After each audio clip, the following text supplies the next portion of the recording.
Nach einer Weile ist der Wolf entwacht. Oh, was ist denn da? Oh, hab ich jetzt Bauchweh? Oh, da hätte ich schon nicht gedacht, dass die Geißel also weg zäh sind und heim so auf dem Magen liegen.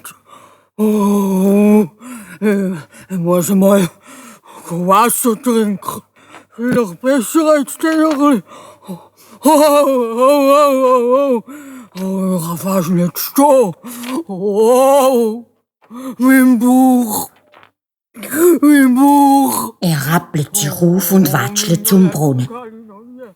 Aber die Steine in seinem Bauch, die sind aneinander getatscht und so rumgetrollt. Da ruft er: Es rumpelt und pumpelt in meinem Bauch anbelangt. Es ist mir, als hätte ich Steine da drin. Dabei sind's doch 6 Geißel gsi.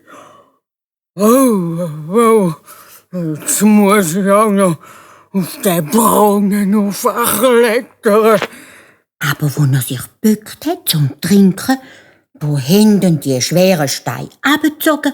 Er ist im Brunnen hineingepürzelt und musste versaufen. Die Geißler sind aus dem Häuschen rausgekommen, sind um den Brunnen herumgetanzt und haben miteinander gesungen.